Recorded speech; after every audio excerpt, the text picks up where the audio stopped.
you're already doing it wrong. Not because you're not attractive enough or not interesting enough, but because nobody ever taught you the one nonverbal signal that men respond to more powerfully than almost anything else you could say or do. Here's what I mean. You meet someone, he seems interested, the conversation flows, and then nothing.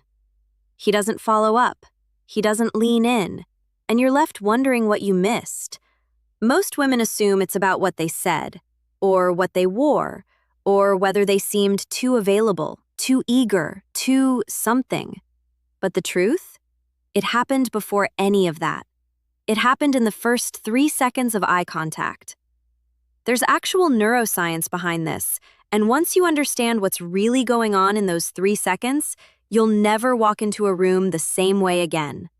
By the end of this video, you'll know exactly what to do, and more importantly, exactly why it works. Welcome back to Lena, where we talk about the things most people think but never say out loud. If you're new here, subscribe and stick around. I post every week, and it only gets better. Now, let's get into it. Here's the thing about attraction. We like to believe it's mysterious, this magical, unpredictable spark that either happens or it doesn't. But science tells a very different story. Think about the last time you felt instantly drawn to someone. Not because of what they said, but just the way they looked at you. There was something in their gaze that made you feel seen, chosen almost, and you couldn't explain why, but you wanted more of it. That feeling has a biological explanation. When two people make sustained eye contact, the brain releases oxytocin, the same bonding hormone triggered by physical touch. A well-known study published in the Journal of Research and Personality found that mutual gaze is one of the most powerful precursors to feelings of connection and even love.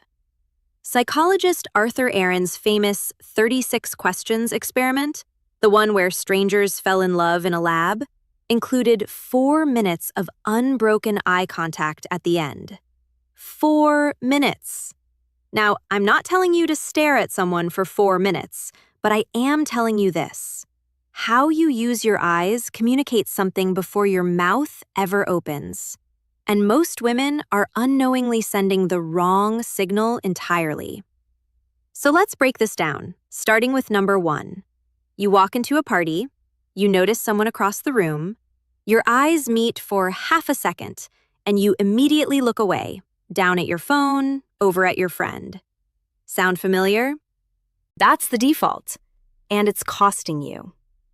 Here's the psychology. When you break eye contact too quickly, the brain of the person you're looking at registers it as disinterest or anxiety. They don't consciously think this. It happens at a precognitive level, before logic even kicks in. Evolutionary psychologists call this a dominance submission signal. Looking away fast? It reads as withdrawal. The 3-second rule is simple, but it changes everything. When your eyes meet someone's, hold that gaze for a full 3 seconds before you look away.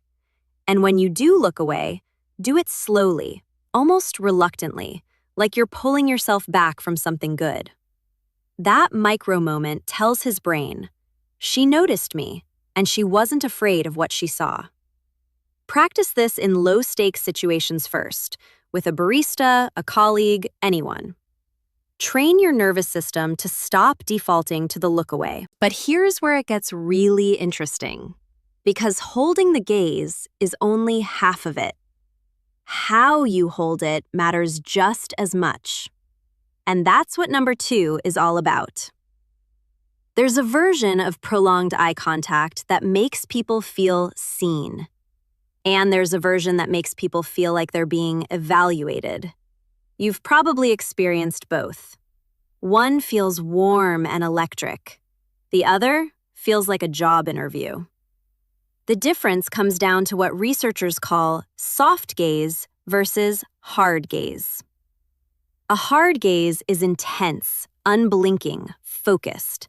It activates a mild stress response in the person you're looking at because sustained hard staring triggers the amygdala, the brain's threat detection center. It's the kind of eye contact predators use in the animal kingdom. Not exactly the vibe. Soft eyes are different. They're relaxed around the edges. There's a slight warmth, almost like you're smiling with your eyes before your mouth catches up. Think about how you look at something you love. A puppy, a beautiful view, a really good cup of coffee. That's the energy. The practical trick? Before you make eye contact with someone you're attracted to, take one breath and consciously relax the muscles around your eyes. Let your gaze land on them like you're genuinely glad they exist. It sounds small. The effect is not small. And number 3 is where most women make the biggest mistake, because this is the point where things either ignite or fizzle completely. You've done the 3 seconds, you've looked away slowly. Now, do you look back? Yes. And the timing of that look back is everything. This is rooted in what behavioral scientists call intermittent reinforcement of attention. When someone receives a signal of interest, then loses it, then receives it again, their brain lights up with dopamine. It's the same neurological loop behind why we check our phones obsessively. Unpredictability is addictive. Here's how to do this intentionally. After you've looked away, wait approximately 5 to 8 seconds. Then look back, briefly, just a glance, with just a hint of a smile. Not a big, eager grin, something smaller, like you have a thought about them you're not quite ready to share yet. What this does is create a narrative in his mind. It says, she looked away, but she came back. And that tiny story, that moment of wondering if you'll look again, is the beginning of curiosity. Curiosity, in attraction psychology, is the hook before the hook. What I'm about to share next changed everything for the women who tried it, because it's about something that happens in real conversation, not across a room. Most people think attraction happens when you're flirting, but the research suggests it's actually built during ordinary conversation, and specifically in how you listen. When a man is speaking, most women either maintain constant eye contact, which can feel intense, or let their gaze drift, which feels distracted. Neither is optimal. Studies on interpersonal attraction consistently show that the most magnetic listeners hold eye contact about 70% of the time while someone is talking to them. That 70-30 ratio, present but not locked on, signals deep attention without pressure. And deep attention is one of the most underrated forms of intimacy. It tells someone, you have my focus. And focus is something I don't give freely. Here's how you use this deliberately. When he's saying something meaningful to him, increase your eye contact slightly. When there's a natural pause, look away briefly, maybe glance down in thought. Then return your gaze when you respond. This rhythm mirrors what therapists and skilled communicators do naturally. It makes the other person feel genuinely heard. And feeling heard, that creates attachment faster than almost anything else. But there's one more layer to eye contact that most advice completely ignores, and it has to do with what your eyes do when you're the one talking. When you're telling a story or making a point, where are your eyes? If you're maintaining constant eye contact while you speak, you're actually reducing your perceived confidence, not increasing it. This surprises people.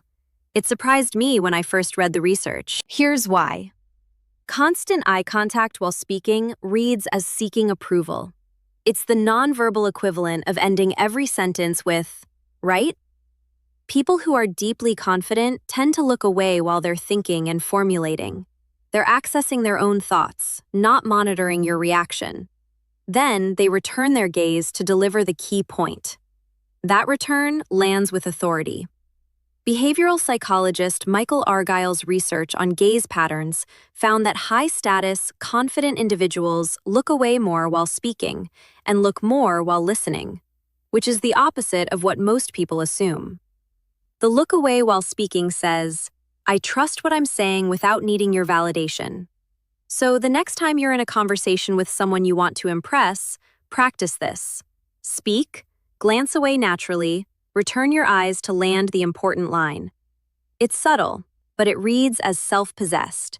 And self-possession is magnetic. And here's what ties all of this together.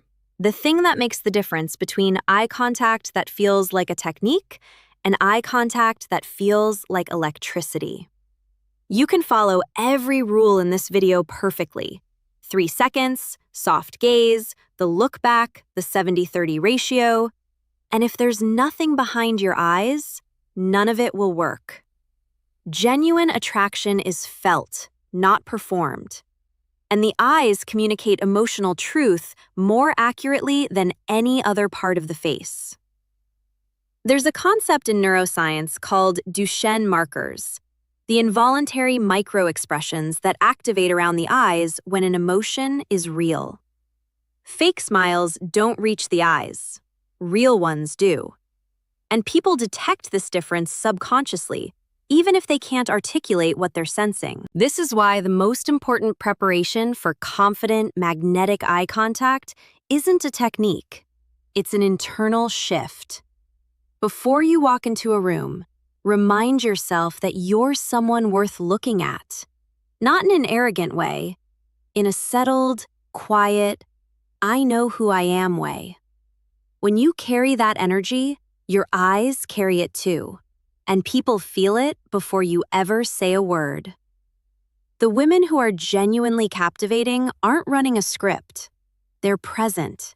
They're interested. They're not performing attraction, they're experiencing it. And that is something no amount of technique can fake for long.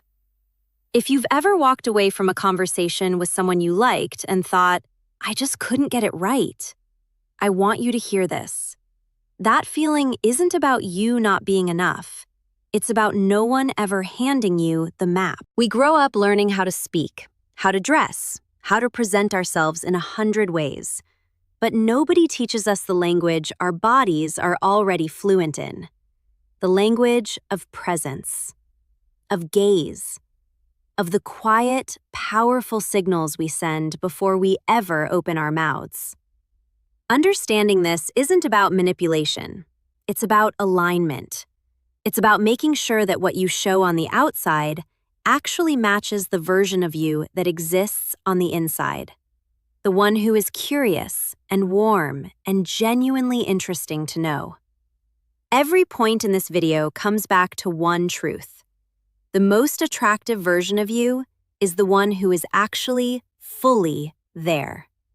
Not performing, not overthinking, not half present while the other half of your brain is running commentary on how you look or sound. Eye contact is really just the first doorway into that presence. But once you step through it, everything changes. Not just how others see you, but how you see yourself. You deserve to walk into a room and feel like you belong there. Because you do. So here's my question for you, and I genuinely want to know. Tell me in the comments, which of these 6 points surprised you the most? Was it the 70-30 rule? The strategic glance away? Or maybe the reminder that the emotion behind the eye matters more than any technique? Drop it below. I read every single comment. If this video resonated with you, subscribe to Lena. I post every week, and every video is built to give you something real.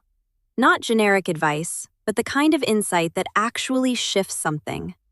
And if you want to go even deeper, watch the video coming up next.